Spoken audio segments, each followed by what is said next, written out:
Welcome back to the Sense of Life podcast. My name is Cody, And I'm Joe. and today we've got a fun topic, for me at least. Um, a couple films from the French Enfant Terrible, however you pronounce that, um, director Catherine Breillat, who was kind of a key figure of the new French extremity, but the more literary side of it.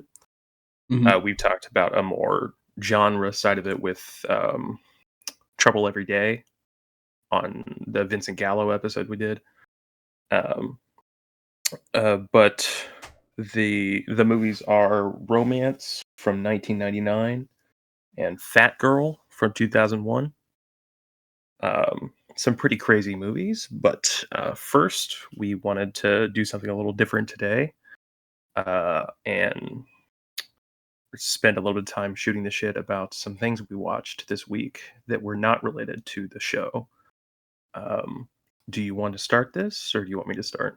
Uh so yeah, I haven't really watched too much this week.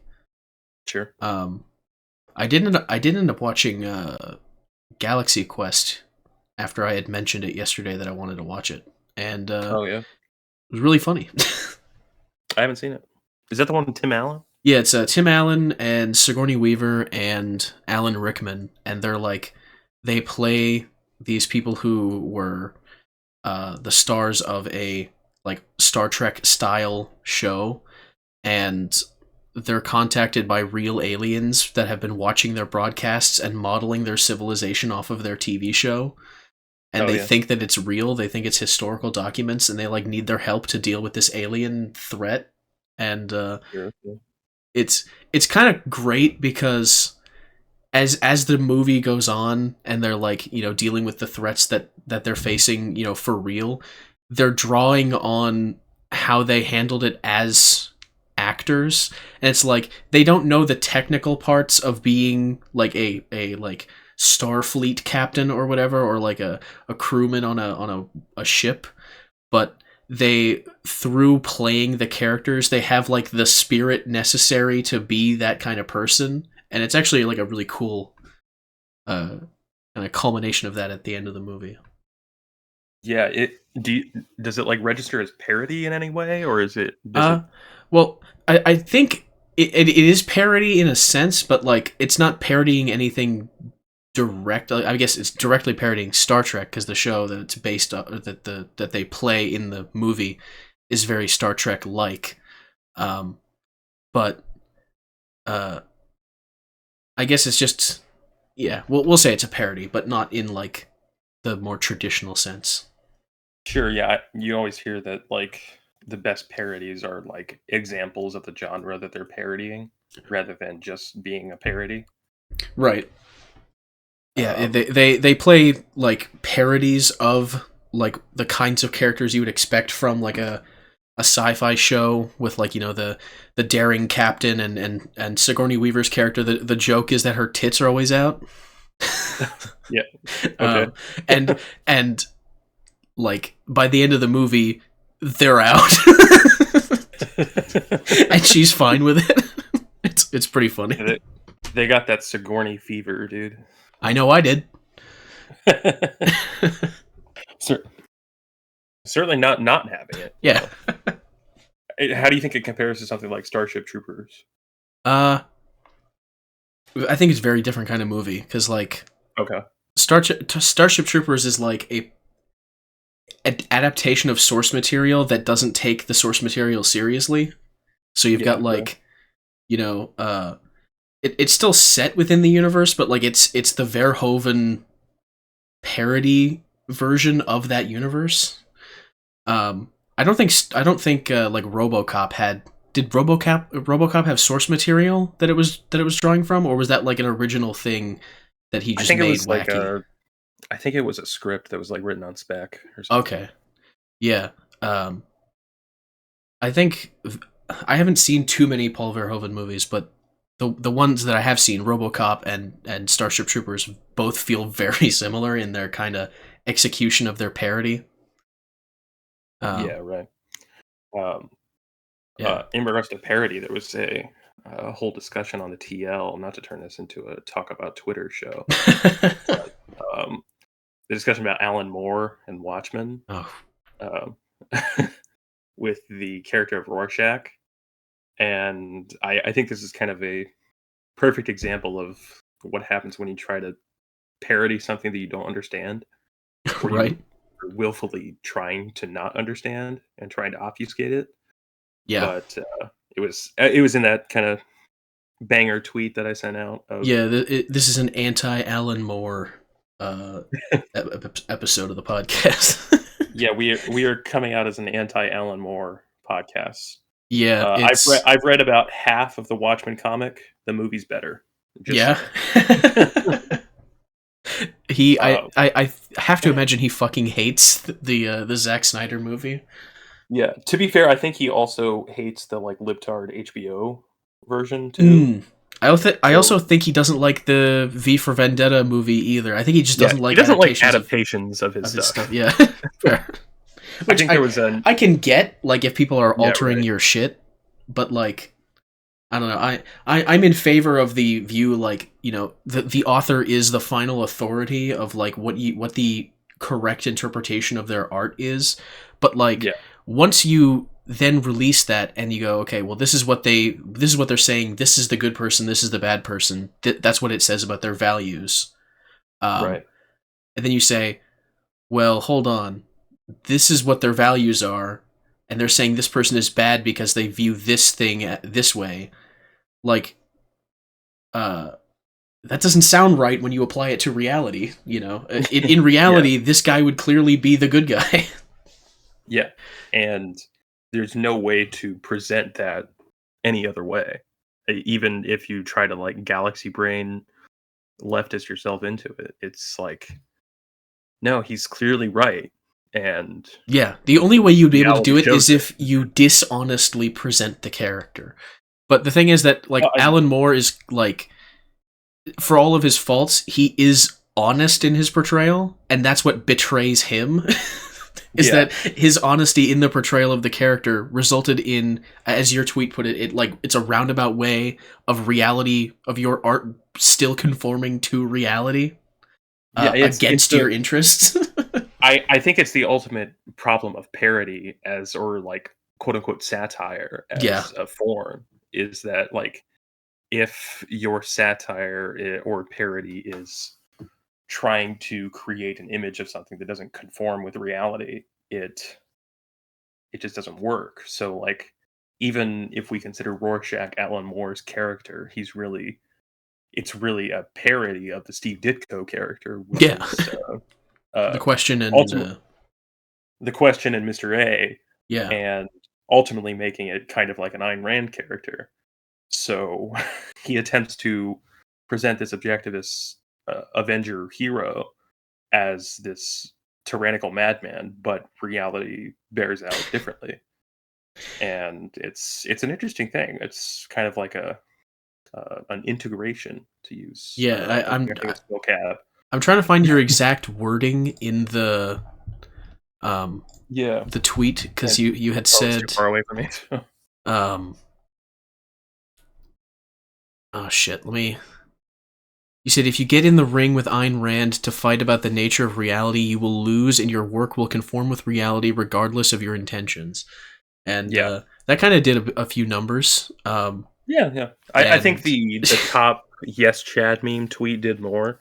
it did, I yeah. was, but I was like the tweet under it is the more important part. Right. Um, and the dude I quote tweeted blocked me. I found out. As they Which tend is to weird do. because I wasn't even I've been kind of a mean bitch on Twitter before, and I wasn't really all that mean at that Yeah. time. You were mean to Um, Alan Moore. yeah, yeah. um, Uh, the but I think that's just like an interesting uh, understanding of parody and how it can fall apart right in your very hands. And I'm also kind of I haven't read the Charlton comics. Well, I read a part of one that I got at TosCon mhm. last year or the year before, or whenever I went. Um, and Time I makes no sense whenever the fuck that happened. yeah, yeah. Um, That's the objective standard for anyone that doesn't know. Yeah. I I read part of that, and I kind of have this working theory that the Zack Snyder movie is almost more an adaptation of the Charlton comics than a direct adaptation of Watchmen, Okay. uh, because Watchmen is just an adaptation of those Charlton comics, basically. Yeah. So, It's and it, you could also say it's a portrayal of the story, with the same conforming to reality, but but portrayed by somebody with a soul, I guess, yeah, because Zack Snyder clearly does not agree with Alan Moore that Rorschach is like this bad example of like the kind of person you shouldn't be, and it's yeah, especially like how dystopian the world is presented as and the depravity around you in that yeah, movie. You're just like, what kind of sane person wouldn't go insane? Like yeah. the And Snyder does a smart thing where he cuts that Rorschach monologue down to the essential of it, mm, because it's much longer and wordier in the novel in the comic. yep. Um, Have not read it. and Just to be clear. uh, yeah, I've only read half of it. I got bored. Oh, It's fine. I think I just get bored reading comic books. um, yeah, I feel like there was something else I wanted to say about that. Um, no, I think that's it. Um, you watch anything else? uh, well, I started watching. There is a anime that just came out on Netflix like 2 weeks ago called Delicious in Dungeon, which is the English Okay, title for it. I think they just called it that because they wanted a D&D thing as the title, or they right. have it abbreviate as D&D. Sure. Uh, Yeah. but in Japanese, it's like Dungeon Meal or something. And it's literally just like this show where like these characters are, traversing a fantasy setting, and they do the you know what's the meme of studio food in Studio Ghibli movies looks so good, and it's just like a compilation of like food being made Yeah. in various Studio Ghibli movies. It's basically just that, but like a TV show. um, Yeah, and like the entire premise is like the characters are trying to get to this deeper level of the dungeon they were at previously, where the main character's sister has been eaten by a dragon. mhm. uh, and it's like they need to get there quickly, or else she'll be digested by this dragon. Um, and they don't have time to buy food before they go back into the dungeon, or they don't have the money to unless they sell their gear. So the main guy is just like, well, why don't we just kill monsters and eat those on the way? And they meet like this little dwarf guy who like that's all he does is he just kills monsters and cooks them, and Yeah. it's a goofy show. There's only like 2 episodes out right now, so I was like, fuck Oh, it. it's new. It's brand new, yeah. There only two Okay. episodes are out, and I was like, my problem with a lot of these shows is like you click on it and you're like, oh, there's 5 seasons and there's 90 episodes. Yeah. I'm not gonna click that. But this is like, oh, there's 2 episodes out. I can handle that. I can wait a week and then watch another. Sure. Yeah. Um, with the Studio Ghibli food thing, I just thought it's the binging with babishification of the world. Yeah, it's it's really weird if you watch like cooking content on the internet, because you'll Yeah. inevitably come across the short form version of it where everyone has the same exact snappy editing, Yeah. and the exact I mean, same, how else would you do it? I It would just guess. short form. Yeah. Like, Where they'll do like a thing where it's like they have an onion and they'll like bring the knife down and the onion is suddenly instantly chopped into and diced. yeah, yeah, like the tasty videos or whatever. Stuff like that, and you're like, ah, Yeah, you're all doing that. Um, yeah. but yeah, no, I used to it's love those like test kitchen videos from like Bon Appetit or whatever. Those were okay. fun. Yeah, Yeah. I think I've seen a And couple of then those. the like head of it got like head of Condé Nast or something got like Me Too back in 2019. Um, so Oops. that was wild. Uh, In fact, I don't even think it was like a Me Too. I think he was just like found with like blackface in like 2006 or something. yeah. Bizarre story. Um, um, but anyway, yeah. The only other thing I really have to say about the show is it's animated by Studio Trigger that did the Cyberpunk anime, and Yeah, also looks Kill pretty La good. Kill, which I started watching and I didn't finish because I had to drop a lot of my streaming services. Yeah. Um, because and I also just recently found out my fucking car basically broke down. Um, it's cold in Indiana. It's the basically the worst time of the year in this state For a is car January, to break February, down. and also just in general. Right. And it's like it was cold, so I was thinking maybe it was the battery, but we got the battery. I got the battery checked, and it's not the battery. So the guy told me it was probably some kind of wiring issue, Mm, and so my dad and I are just like thinking it's going to be a big money pit. So we're looking into just getting another car, which right. means I'm a big boy now, so I have to pay for it. Yeah. Um, and so I'm gonna have to probably tighten the belt for the next year and a half or so. hmm Um, so that's gonna be fun. Um, but yeah, enough of me complaining about my life. Um, let me complain about a movie for a sec here. Yeah, yeah. Um, I saw you posted a 1.5 star review of a yeah, I movie want in to. the server the other day. Yeah, it was today. Oh, today. I want to vent about this movie. It's called The Collector from 2009, and it's like Saw meets The Strangers, but it sucks. Um, have you seen The Strangers? um, maybe. It's like a home invasion thriller. Is that the one? Are Uh, they wearing masks in that? yeah, yeah. I have not seen it, but I know of it. It's very good. Um, Okay. very intense, like mid-budget studio thriller that doesn't get made anymore. Uh, less to do with like woke reasons, although I think that's part of it. More to do with just nobody makes $5 to $10 million studio thrillers, unless it's got like a weird horror premise that goes beyond the thriller. Anyway, that's another topic. But the collector is kind of. I've mentioned on the pod before that I got saw pilled recently. Yeah. Uh, and if watching all of the Saw movies doesn't saw pill you, watching this movie will because of how bad it is. it's And it makes you realize that Saw is actually a really good execution of the yes, premise. it's like consistently good, even the bad ones. Like Saw Especially the 3, bad ones. like Saw 3 and I think Jigsaw, I think are probably the worst ones. And those are still better than this movie. Mm, Um, the main problem arises with just kind of, I mean, this is basic bitch film theory directing 101 is the lack of just proper screen geography of a lot of like the traps they're set.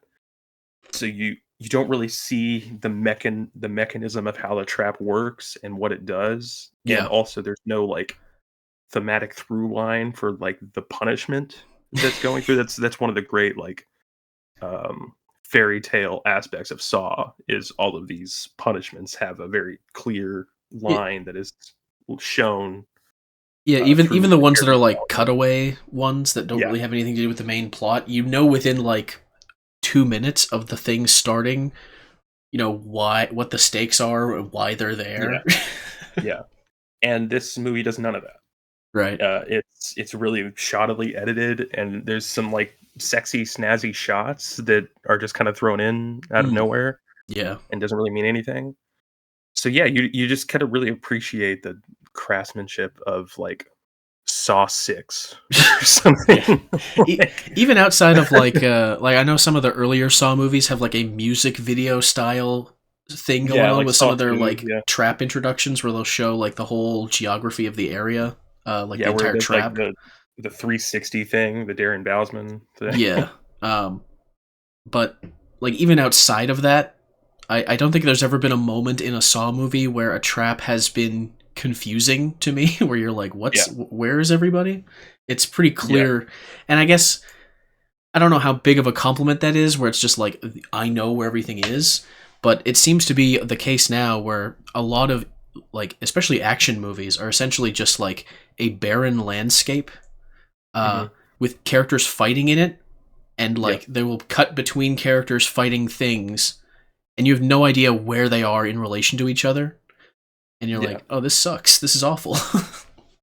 I mean, I'd call it a big compliment. There's that great Brian De Palma clip of him talking about how like suspense sequences should work, Right. and he talks about the scene from North by Northwest, which I still haven't seen, of Yeah. the crop duster scene, and just how you set up the stakes of who's involved, where everything is, and you do it really slowly, and then once all and like bringing in like this Quentin Tarantino idea of once you pull this rubber band all the way to its end, you let it fly, and everything goes like the scene in Carrie, the prom scene, where it just kind of Mhm. unleashes chaos. But it doesn't.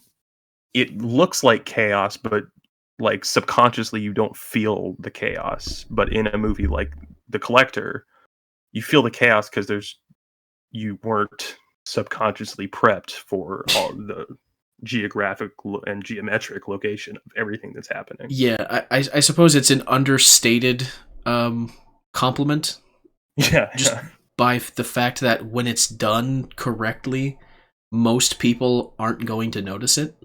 It's like a yeah, good UI in a game. It's like if right. if Yep. it's unobtrusive to the player, they're going to just play the game. But if it Yeah. is obtrusive, there's gonna be like, get this shit off my screen, get it out of here. I don't like any of this. Um, Yeah, it's like that one film YouTuber that I really like right now, Movie Wise, talks about a lot of kind of invisible directing, where you don't really feel like, oh, this is a movie that's being directed, but by the end you've been told a story or uh, been given a feeling that you didn't have before, and that was achieved through artistic merit, basically.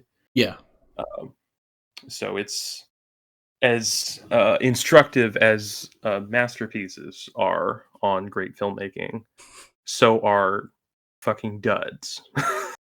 yeah, I guess so. um, and moving on to something that's not a fucking dud, I just fucking crushed, like, just inhaled the first season of HBO's Girls, the Lena Dunham show.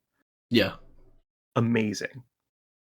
One Mm. of the funniest, heartfelt things I've seen in a long time, and uh, it's a favorite of Jack from Perfume Nationalists. So I get a lot of my art takes just kind of copy pasted from him. Um, Shout out to Jack. I think he listens now. Um, That'd be cool. the um, it's it's kind of hard to tell because there's 5 seasons left, and like a lot of the HBO shows, they're like 10 episodes long, so Mhm. it's not as daunting as like the 90 episode series. Yeah. Uh, and it's like watching a sitcom, like How I Met Your Mother, because it's like 30 minutes. And I with the direction that a lot of television went with streaming, and like how those fucking Stranger Things episodes are like 90 minutes long, psychotic. I've not watched a single episode of that show, but a lot of the things that I saw when the last season of Stranger Things was around, it was like it's one of those things where uh, so many people online. I don't even know if it's necessarily that so many people online are posting about it, but there's like an algorithm boost for the entire like marketing around the show. So Mhm. you'll just start seeing shit from like it's not even like ads. It's just other people's posts about it that you don't follow that are just like talking Yeah, about yeah, this thing. Uh, and everything seemed to be very very dark yeah, uh, in the lighting sense of the term, and yeah, like literally dark. And yeah. Like I can't fucking see. in the modern can't see shit, don't know what's going on sense of dark. And Yeah, the cinematography choice is just I can't fucking see.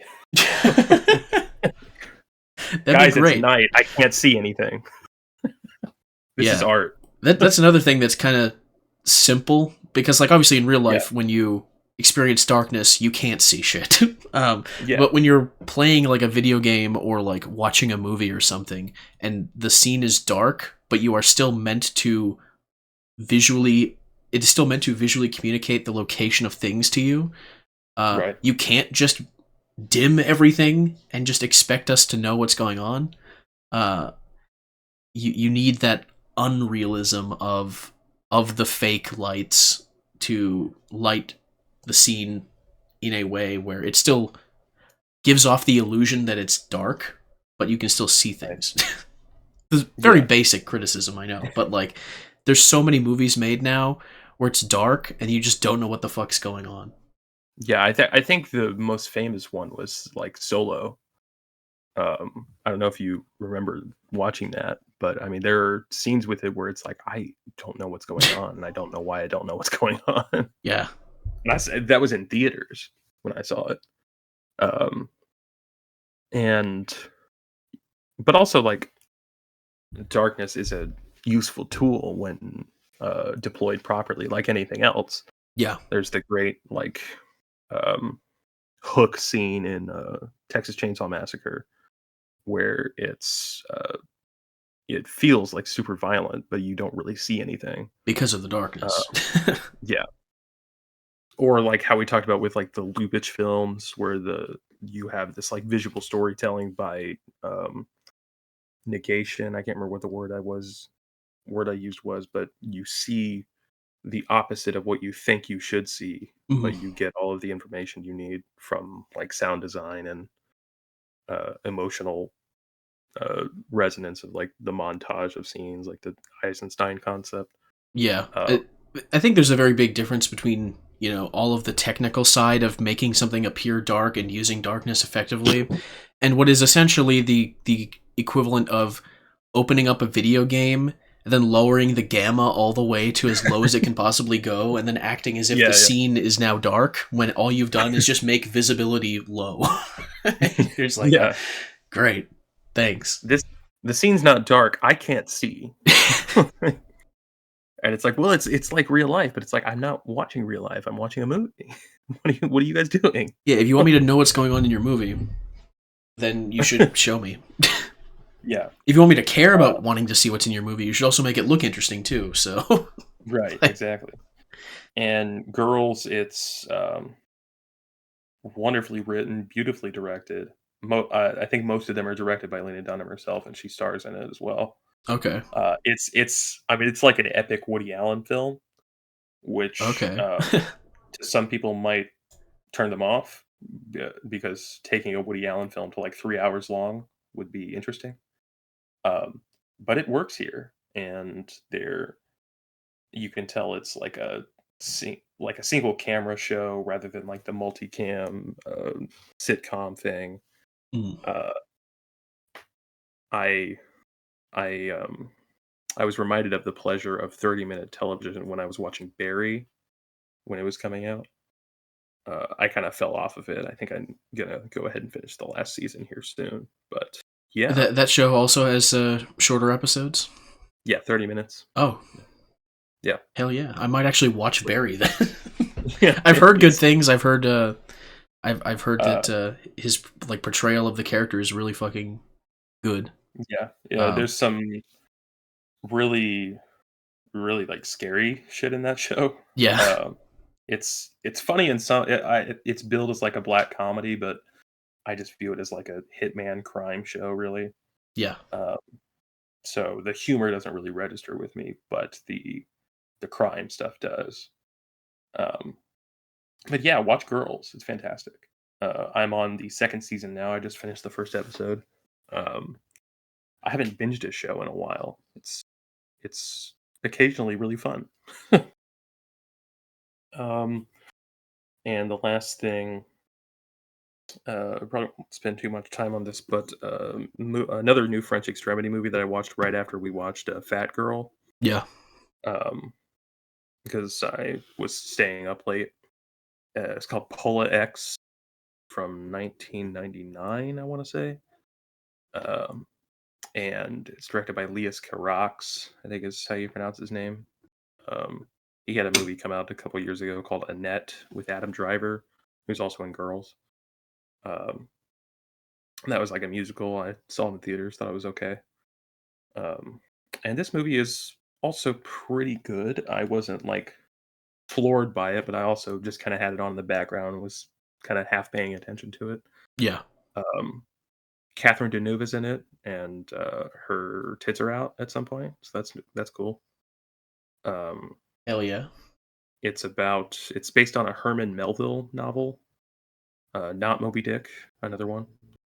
Um, and it's about this guy who's having dreams about this girl, finds out it's his sister, and they go on this like trek to like find their way home, I guess. And have a bunch of like unsimulated incest sex with each other. Um, so yeah, it's a good time. That sounds about right.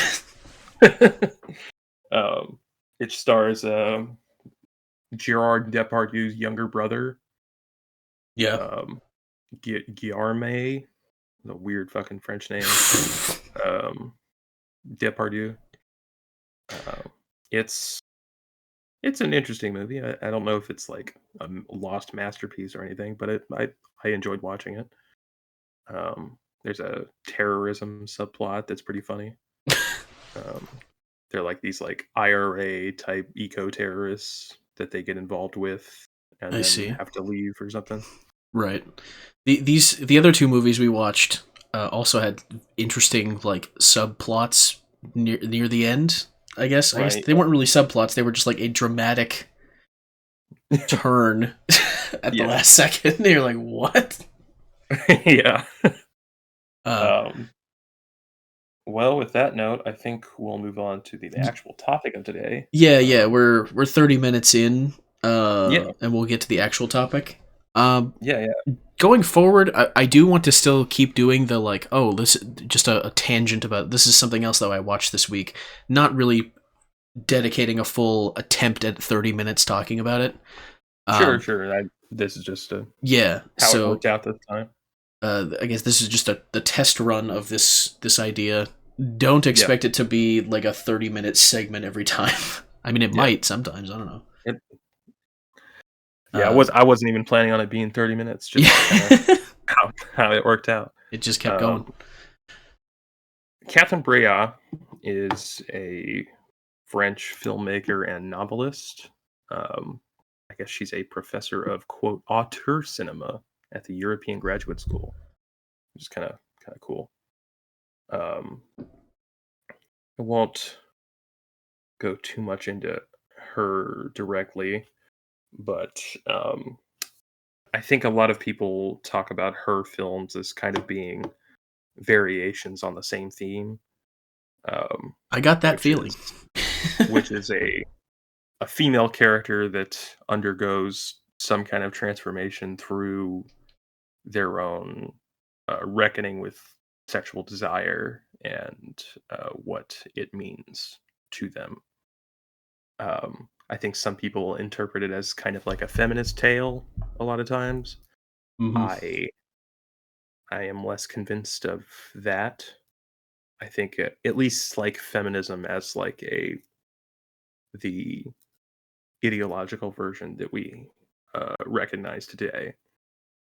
Because Brea was kind of expelled by feminists back in um, 2018 when she said about Asia Argento, who was in her movie The Last Mistress, apparently called her a traitor for accusing Harvey Weinstein. Uh, so she was kind of infamous for defending Harvey Weinstein at the start of Me Too. Um, yeah, so that's do with that what you will. Pretty fun. Um, the first movie we watched was called Romance, also called Romance X. I think in France, the X. I can't remember. I know with Pola X, the reason it was called Pola X was because it was the 10th version of the script, Mm, so they just put a 10 at the end. yeah. I don't know if that's the same thing here. Um, it essentially is an art house porn film. No plot. Down to featuring a pornographic actor um, in the Yeah, film, yeah, yeah, which I found out looking on the Wikipedia. yeah. um, So before I go into my general feeling about it, which will be kind of hectic as I try to gather my thoughts, Yeah. uh, what were your thoughts about romance? Um. Well, I guess personally, it's not really the kind of movie I watch. Sure. So I I was only like kind of half paying attention. I mean, I knew what was happening because there wasn't Yeah, yeah. really much happening Yeah. besides gratuitous nudity, I guess.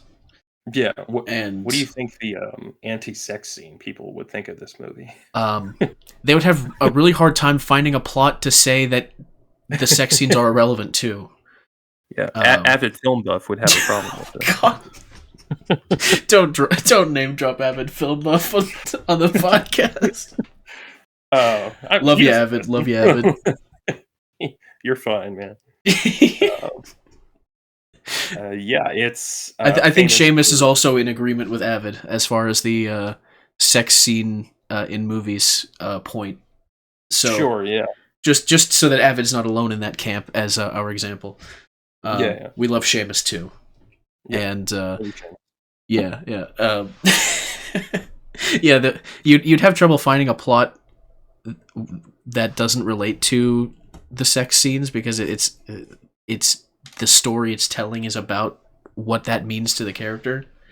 Yeah, Uh, and the I guess I don't really feel like we should give a spoiler warning for this movie because like it doesn't it's not really that kind of movie. it's not that kind of movie. I think the movie kind of had bored me a little bit for a bit.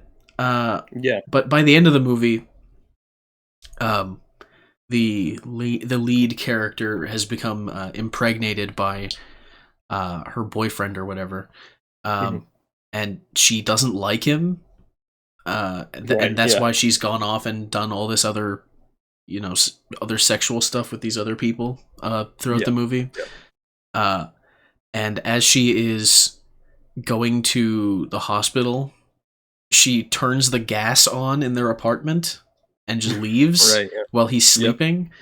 And as they show her giving birth, with a shot of the baby coming out, which was not what I needed to see.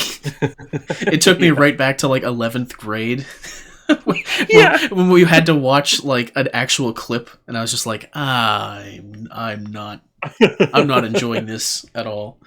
Um, Yeah. and It's no Neon Demon yeah, where it's kind of cut funny. in between that is just a shot of the fucking apartment exploding. Yeah. And I think everyone in the voice chat just kind of burst out laughing all at once. Um, Um, it actually did remind me of another movie of that whole like turning on the burner sequence. It's a movie I don't think you've seen yet. It's Woody Allen's Interiors. To bring up Woody Allen again, yeah. it was Woody Allen's first drama, and there are scenes in that movie that are kind of like a giallo film Hmm. with especially this one scene where the woman has a like a black glove on like a giallo and you just see a POV shot of her turning on the burners. It's near the end of the movie. Hmm. uh, Again, not really a spoiler, you kind of have to know the context of what's happening. um, and it kind of brings me to one of the key visual things that I noticed with this film. One, I think trying to search for a plot in this movie is one, not going to happen. Uh, Two, I don't really think it's the point of the movie, and No. I think it's, and I don't even think it's really about the sex either. It's the like the David Lynch idea of like paintings that move, because even a friend of the pod, Mike, who was in the chat with us watching it, who did not like it, um, he was like, I mean, it's undeniable that these are some of the most like brilliant shots that are in like a modern day movie. Yeah, that But is the thing too. It is yeah, very it's almost so natural in how everything looks, yeah, um, that you're just kind of you forget how shit a movie can look. Yeah. To go back to that comparison of like seeing something bad in comparison to Right. something Yeah. that just does it good, where you don't really notice. But I guess that's not fair to this movie, because I did notice at quite a few points. So I was like, this is really well shot and well lit. Right. Yeah. And that execution definitely takes some skill. So I can't Yeah. deny the movie that.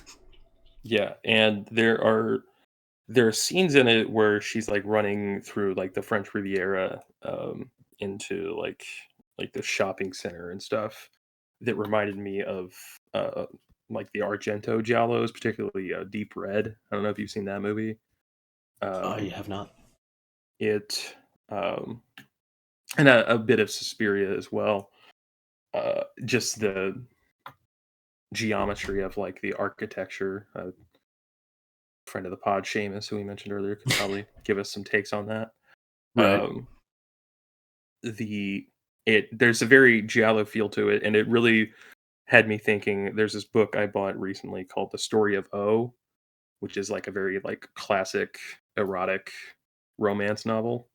Which I listened to an episode of I'm So Popular, the podcast, Zach Laney Chi-Chi's podcast, that talked about this novel. I haven't read it yet, but I would like to because I am working on a thing of my own that's kind of like an erotic romance thing. Right. Um, so I'm just kind of in the headspace of the structure of this kind of story. So this is probably why I wanted to watch it. um, and he had described, and the guest he had on there had described Story of O like a giallo. It even has like a subplot of like a photographer, which is like I mean that's in Blood and Black Lace. That's in that John Carpenter script that Irvin Kershner directed called Eyes of Laura Mars. Um, some I mean even like Blow Up, the Antonioni movie, which isn't really a giallo, but uh, and Rear Window, of course, which Hitchcock is kind of the um, skeleton of what becomes the giallo. And the De Palma thrillers like Dress to Kill. Um, so this isn't really a thriller in any way, although you could kind of see it. I saw it more as like an Odyssey type story than a thriller of this woman learning about her sexual proclivities because she's in this unhappy relationship with her boyfriend, and then meets this guy who is dressed in red and is essentially the devil figure. He's into like magic with the CK, the like Aleister Crowley shit, Crowley, whatever. And he does a like 50. I think it's like, He plays uh, Warhammer. yeah, Warhammer 40k, Aleister Crowley. um, and he is into like the 50 Shades of Grey, like BDSM stuff. Um, and I think friend of the but we're just name dropping all of our friends. Yeah. Tumulist, who was in the chat with us when we were watching it, And- was like, um, do uh, you think oh, sorry. 50 Shades of Grey went this far?" And I haven't seen 50 Shades of Grey, but I don't think um, it did. don't think it did I, because there is we an do at erect least. penis in this movie. There are what now? There is an erect penis in this movie. That is correct. There are several. Yeah, And there are unsimulated yeah, sex scenes as well. So that happens. yeah. To What do you? pull a Marvel on you there. So that So just that happened. But Joss Whedon unsimulated sex scene. yeah. So that Yeah. just happened for real. He's right behind you. But as far as referencing people, friends of the podcast, at least we have the courtesy to point out that that these people we are referencing are friends of the podcast and not just some random person. I was sent a Kojima tweet earlier today where he went to the movies and he watched Aquaman and the Lost Kingdom, Okay. and the tweet is 4 pictures of various posters and a picture of Kojima in the movie theater, and it says, "I watched Aquaman and the Lost Kingdom. Harry's brother Rupert was in charge of music." That's it. That's the tweet. And I was like, who the fuck is Harry's brother Rupert? But it turns out he's talking about the composer for Metal Gear Solid 4. What is his name? Yeah. Harry Gregson Williams. That's who he's talking about. Who also did not only did he do the score for several Metal Gear Solid movies, he also did the score for Shrek 2 and the Chronicles of Narnia. So, cool. Yeah, Harry's brother. Shout out to Harry's brother Rupert, not a friend of the podcast. No. Don't know. I mean, if he wants to be, like, hit us up. If you like weird French art movies with unsimulated sex, I mean, hit me up. Maybe not hit Joe up. Yeah. So she gets involved with this guy, and the whole 50 Shades of Grey BDSM thing reminded me of this girl I follow on Twitter called Bimbo Ubermensch. Yeah. Not a friend of the pod. Right. Kinda, people have the most psychotic usernames on Twitter. I mean, Bimbo Ubermensch is just a fantastic name. Yeah. She was talking about, like, she would get like DMs from guys who wanted her to like findom or whatever. So like she would just say as like a half joke, like, "Yeah, I'm not doing this like for less than like $500 or something." But she had also said that the whole quote unquote sub dynamic is really the person in charge. They create the aspect and the material and the like dynamic between the two, so they're really the one in control. Yeah, they're typing up a storm on their typewriters between sessions.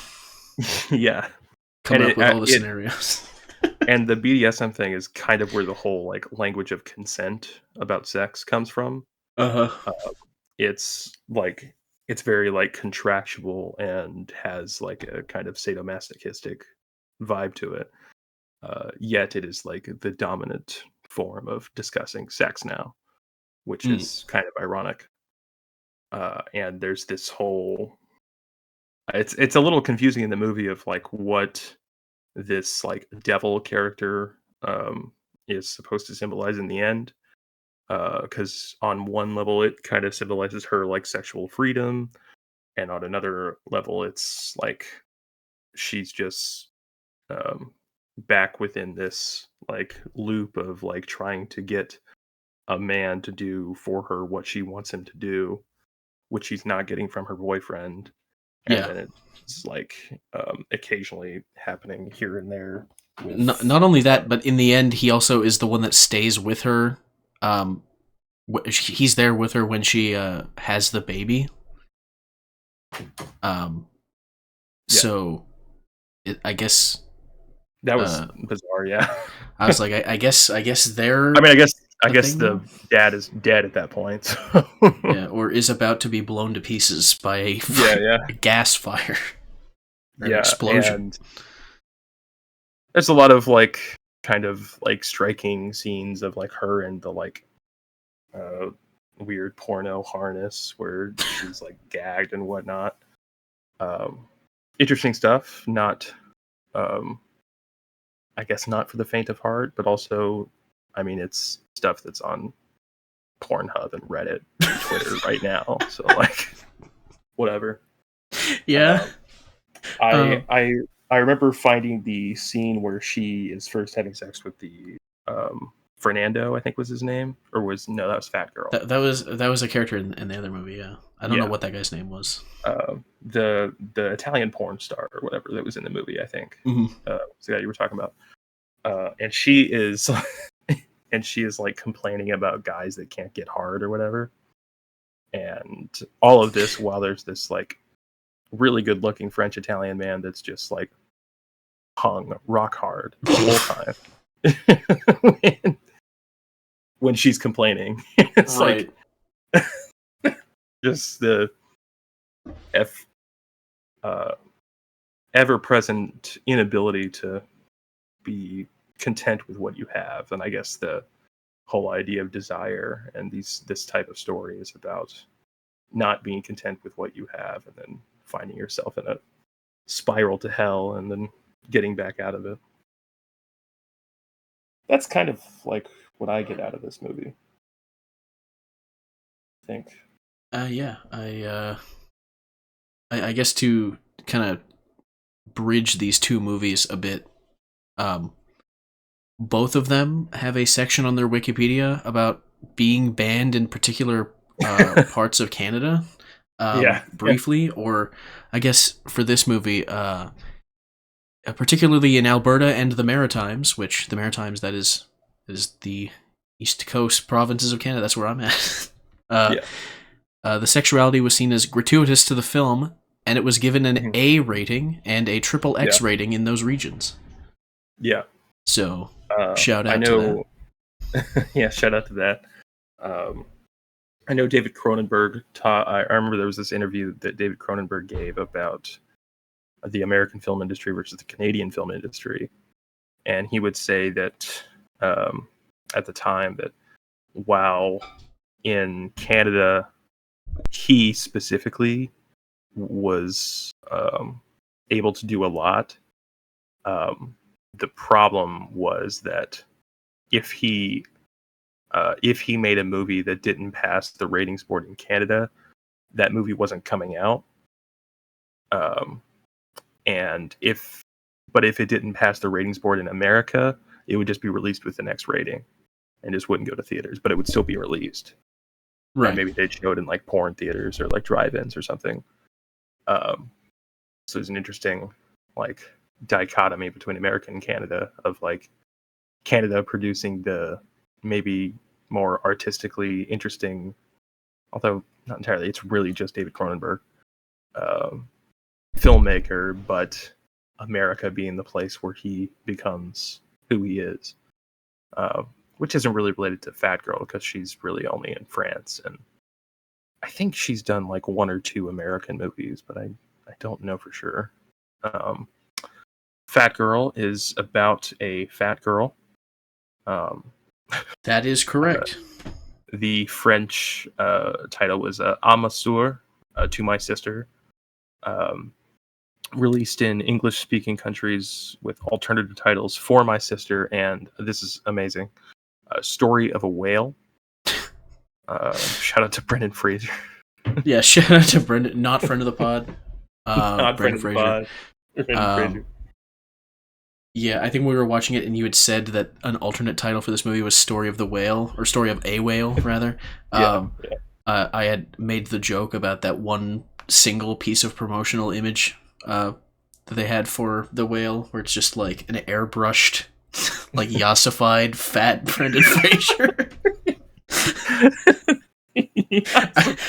I don't. Brendan Fraser. I don't know why that is like the one picture that you saw with like every article for that movie. It was like, oh, Brendan Fraser's the whale. It's just yassified Brendan Fraser. Maybe we'll Yeah. put that as the thumbnail. Yeah, it'd be like you have to get to the very end to get Yeah, the get to the joke. very end of the podcast to get the reference. I think we've done that before. Yeah, so I think several times. But yeah, the girl that plays the fat girl, the lead character of the Mhm. movie, she had no acting experience before this movie, and I don't think she had Yeah. any acting experience Not, after. I don't think she had after. Yeah. It says that she was also in another movie in 2001, same year as this movie came out. It was a TV movie, and after that, Okay. it just seems she was never in anything else. It says she was on a TV show, but it says she played herself, so I think it was just using clips from probably Fat Girl, I have to assume. Sure. Yeah. And they just credited her in that, or it was like behind the scenes footage. But yeah, she had no acting Yeah. experience before this movie, and the only thing that her IMDb page says is that the director saw her at a McDonald's and was like, "You will be perfect for my movie. You will be in this You're gonna movie." be a star, kid. which is fucking psychotic. I guess the director did not have a hand in the English name of the movie being Fat Girl, Yeah. so there probably it wasn't as funny as her being like, sees a fat child at McDonald's and is like, you'll be in my movie. What's it called? Fat Girl. uh, Yeah. Really, I mean, the title's To My Sister, the French title, and it's really about the relationship between Anais, who is played by the girl Anais Ribeau, and her older sister Elena, who's like the character's like 15, I think. yeah, And Elena the character is starts 15, but like the actress herself is like 20 or something. 20. Yeah, Um, because they do the unsimulated. I think it's unsimulated. Maybe not. It might be simulated. Um, yeah. Sex with the Elena character and the older guy that she starts dating, the college guy, the law student or whatever. Mm-hmm.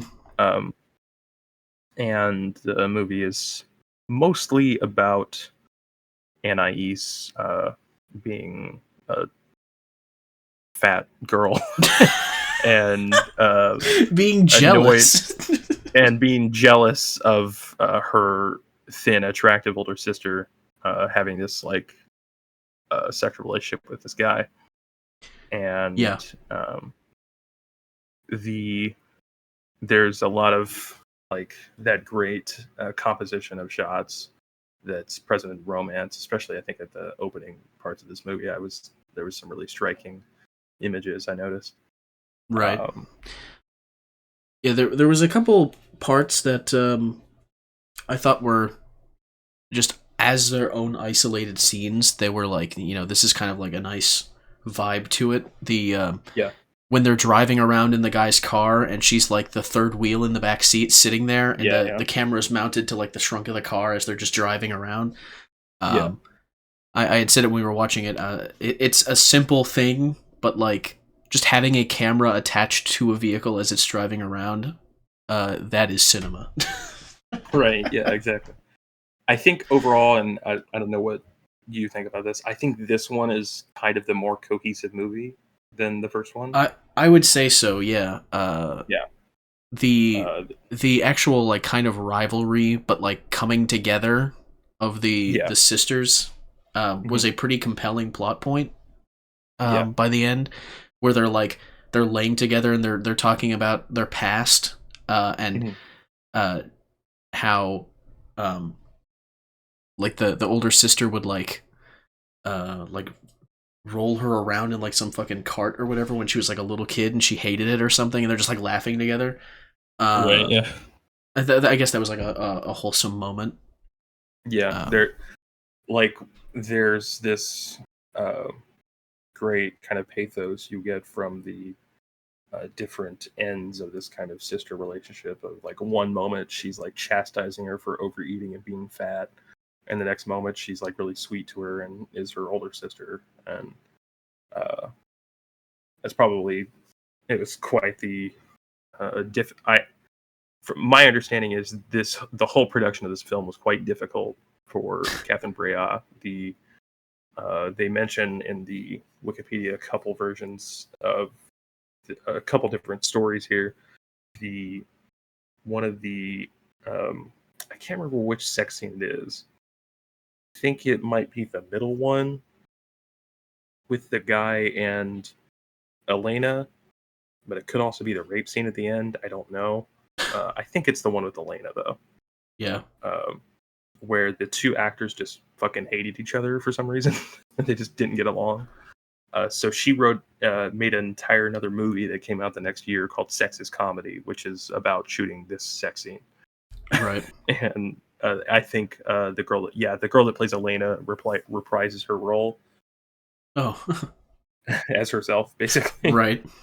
Um, and yeah, um, like the previous movie, this one has kind of an explosive ending as well. But uh, unlike that one, there's this really great, not really a montage, but it's just this whole really doom filled and dreadful scene of driving Oh where my you keep god. thinking, Yeah.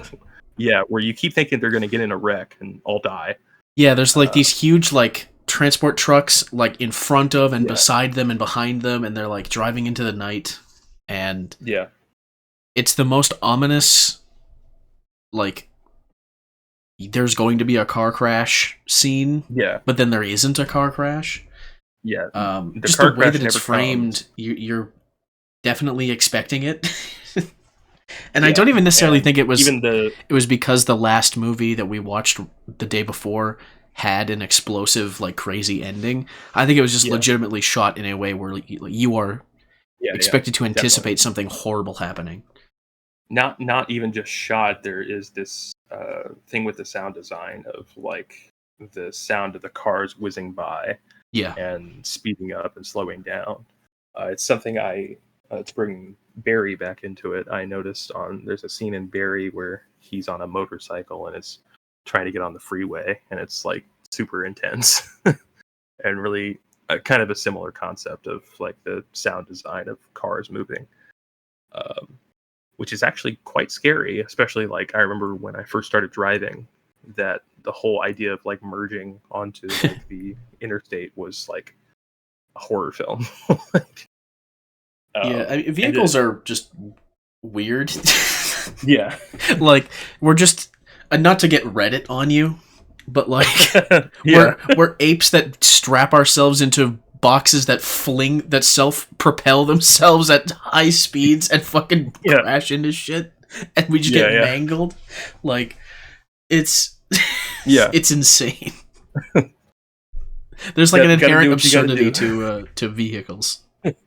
Yeah, but it's also kind of the great thing about vehicles is like you have that inherent absurdity and that inherent danger, but it's Yeah. also like the ultimate sign of freedom, and Right, yeah. uh, All it those equals Europeans don't basically. get it why all the Yeah, yeah, Americans have to have giant like Hummers and fucking shit, trucks yeah. and shit. Everybody thinks the symbol of freedom in America is the gun, but it's actually the car. Right. Yeah, Unfortunately, you still need a license. yeah. I But you remember don't need a watching license to drive a sandwich. So yeah. Throw in a SpongeBob reference yeah, yeah. to Cherry on really, top, right there. yeah, the what the I had a point I was going to make there. I don't remember what Oh, it good. was. Sorry. SpongeBob derailed my brain. Yep. Oh shit, I don't remember what it was. Womp womp, Well, as my little cousins are saying now. oh, boo It's womp. a new Zoomerism that's Oh, happening. okay. Um, yeah, I think the absurdity of vehicles is heightened when you watch like a clip of like a monkey in a vehicle, or Yeah, like that fucking clip of the like it's an orangutan or something driving a golf cart. And it's right. like, that is insane. I mean, Yeah, at least we had the intelligence to design the thing, but this is just right. like, this is chaos right there. It's like a It's Jordan Peterson esque like example that he would come up with, like an orangutan driving a golf cart. like the Camille Paglia Chthonian swamp of female sexuality that's within these movies Mm. and also in the cars. Yeah. To tie it all up together. So yeah, this movie has a batshit insane ending, Yeah, yeah, where you expect the car in motion to crash and have some horrific scene unfold, um, and then they pull off to the side of the road for the night, or like a parking lot, and they're all just kind of like sitting in the car, yeah. and some crazy, I don't even know what the fuck he was, like a homeless guy. He I mean, looked he like was like, someone you would find in the rubble in like a flash forward scene in the Terminator movies. Like, yeah, he was just covered in filth. he looks kind of like the rapist from like the House on the Edge of the Park or whatever. He smashes the windshield with like a hatchet, and then he Smashes smashes the hatchet Elena. into Elena's head and kills her just on the spot. And you're like, Yeah. hold on a Oh minute. fuck. Is she dead? Yes. Yeah. Yes, she's dead. And then he strangles the mom. Yep. And she's dead. Yep. And then he rapes the 12-year-old. Yeah. That's the like big climax. To be blunt about it, that is what happens, and Yeah. I was phoning the authorities.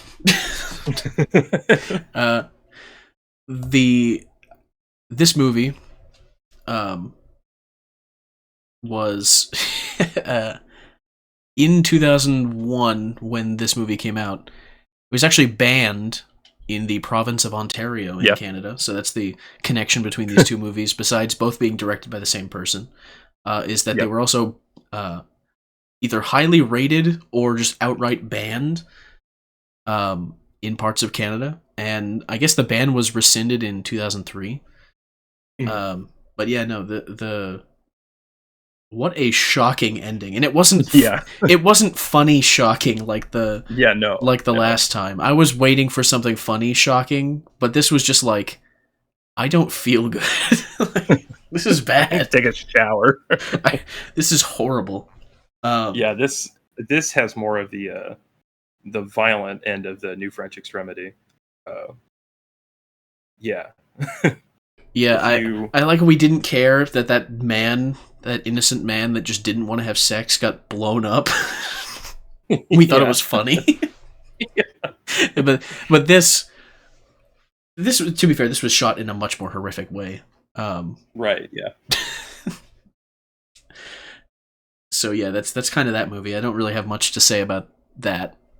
I have less to say about this one as well, but overall I think it's a really effective drama about sisters, and I think it was a better movie than Romance. I don't know if I'd say I liked it, but it was more effective, and it kept my attention more. I'd certainly say it's more cohesive, but I liked them both. Yeah. And if you want to feel like shit, watch this movie, because the ending will make your soul cry. Yep. And that's kind of what a lot of the New French Extremity movies are about, making your soul cry. Yeah. If you've seen Martyrs from 2008 or Inside from 2007, those are the more violent horror type of New French Extremity. Mm-hmm. Yeah, that shit goes hard. And not like a fun hard. Like, right.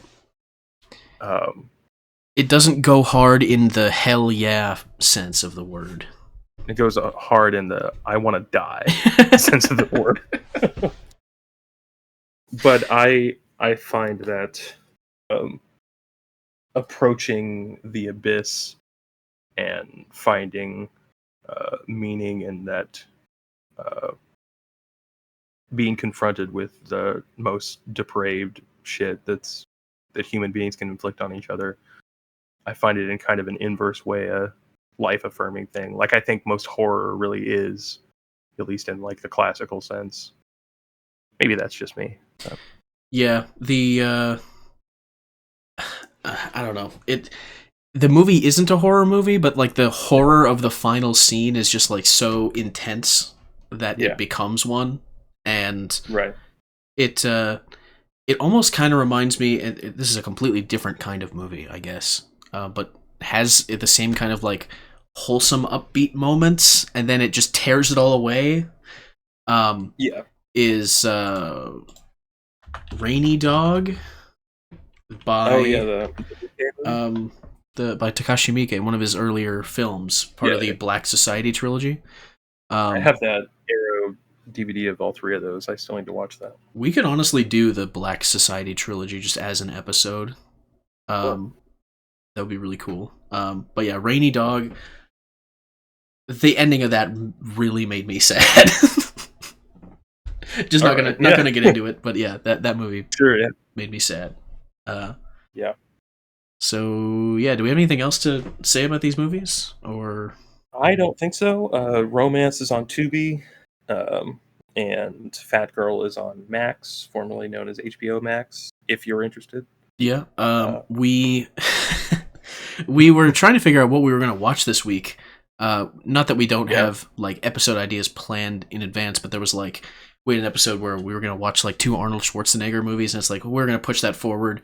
We Yeah. had an idea for a David Lynch Lynch, yeah. episode, but Just access any of the movies. one of those movies is not available on any streaming services in Canada. I did find it online where it's like one of those sites where they just stream movies for free, but I'm pretty sure that's piracy. So I will not be admitting to watching the movie on a pirated site. And the other one was The Elephant Man. Yeah. And that is on Criterion, which neither of us have right now. So I might pick up Criterion at some point. Sure, yeah. But yeah, I assume at some point we'll get around to those David Lynch episodes. Yeah. We'll see what we're doing. Huh? Do you want to do the Black Society next week? 'Cause I have the DVDs. You'd have to watch. We'd have to watch them separately. But Yeah. I think some of them are on. I think some of them are on Tubi. At least Rainy Dogs is. So we could do a watch party with one of them. But yeah, that sounds like it'd be cool. okay. All right, on the spot, we figured out what we're doing. Yeah, it looks like it's available on Prime, maybe the first one, and the second one, maybe. You might have to do like a free trial of something. I don't know. All right. Or you can just rent it. But I have it on Blu-ray, so I'll probably watch on that. But yeah, that's kind of all we had on Fat Girl and romance and the other stuff we talked about. We will be back next week with what looks like some Takashi Miike movies who we haven't talked about in a while. We're returning to tradition with that one. We've covered a couple of his movies. We're gonna return with a V to Takashi Miike. Yeah. All right. Cool. See you next time. Yeah. See you next time.